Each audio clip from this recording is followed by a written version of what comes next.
Hello everyone, today I'm just gonna quickly show you the water shader I did in Unreal for a game project I have with some friends. So this shader actually doesn't use the single layer water material from Unreal, as it is a stylized shader, and I think it looks pretty good, and I thought it would be interesting to show you how I did it and what was my thought process. Let's quickly go over the way I work inside Material Editor in Unreal. I usually overuse the named reroutes for two big reasons. The first one being that we have the luck to have them inside the Material Editor and we don't have them in Blueprint. That's for a reason.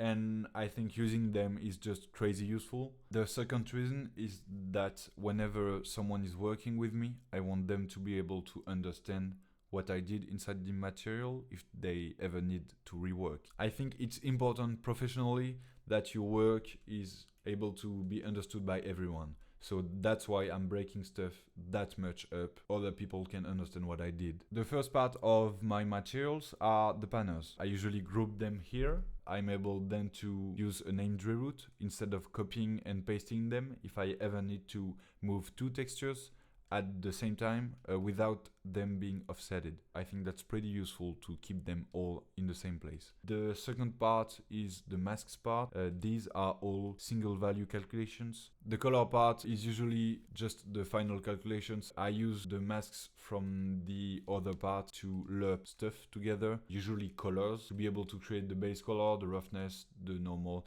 basically anything that's going to be plugged inside the material at the end. The last part is the material output and my parameters. I think it's important to put all the parameters in the same place for a simple reason. Whenever you need to divide, multiply, or do any calculations with a constant, you don't want it to be confused with something that you can tweak. You usually don't want all your tweakables to be in the front face of the material instance, but you want people that have advanced knowledge to be able to tweak other stuff. So basically everything that's tweakable is going to be here, even though they are not parameters. And then if I got, like, for instance, pi as a constant that I need to use to divide, multiply something, I don't know, it's not going to be there because it's not tweakable.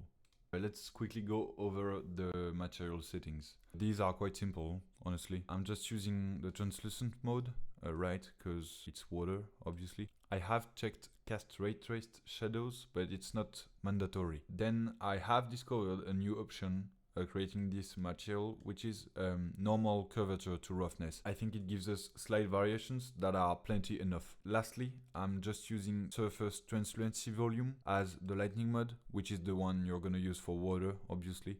And then I just have the refraction method set to index of refraction. So now I'm gonna go over how I did the material in more details. We have two things to take into account. The first one being that as I would not be using the single layer water material, I would have to reproduce the light absorption that is happening inside the water. The second thing to take into account is that water produces foam when hitting on objects, at least natural water. I needed something to create that as well. For the foam, I'm simply using distance fields. For those of you who don't know, distance fields are masks that are created while rendering. It allows us to display stuff based on the distance between two meshes. For instance, in the material inspector, my sphere is actually on the ground, so it's touching the ground at its bottom. So I use the distance fields to lerp the foam onto the water. I also use a second distance field, which is the same value, but I tweak it a bit. Actually, I'm signing it and then I'm distorting it, which allows me to create those ripples you can see here. Then for the light absorption, I'm using the scene depth, but I actually tweaked the values and I'm going to explain how I tweaked them right now. Okay, so let's say this is your camera. It's looking at the water. Under the water, there is some ground, okay? Firstly, you have to know that the water plane isn't affecting the scene depth.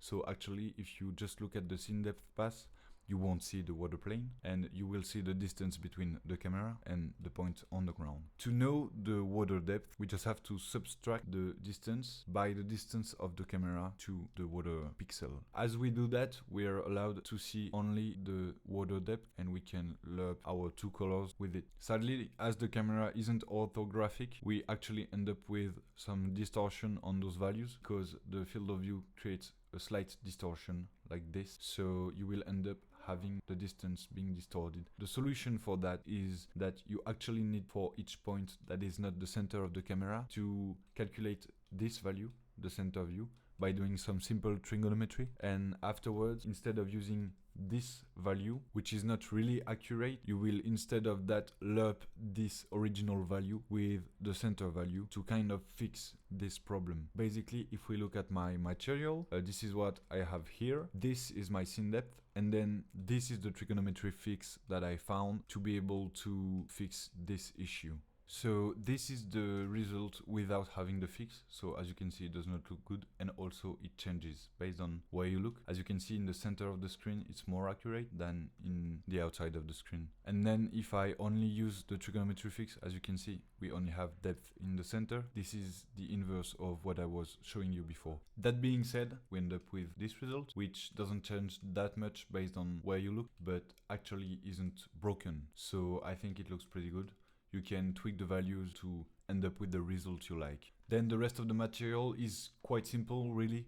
I'm just using the masks I've created to lerp colors. The first colors are the depth colors. Whenever there is more light absorption, the water will become lighter. Kind of mimics the fact that it's less transparent when it becomes deeper. The second layer is actually the foam, which is just a color lerped on top of the water with the foam mask. And then the textures I'm using are quite simple as well. I'm just using a height map, a water height map. Then I'm using a noise for distortion for the ripples. And then the last two textures are the height map but turned into a normal. And afterwards I'm just plugging everything into the material. We end up having something that is functioning quite realistically while still being stylized. So that's what I like about this shader. I hope it was clear enough. If you have any question, feel free to ask them in the comment. I will answer gladly. And if you want a tutorial on how to do that in more depth, please feel free to tell me as well. It was a pleasure. I hope you liked this video, and I will see you around.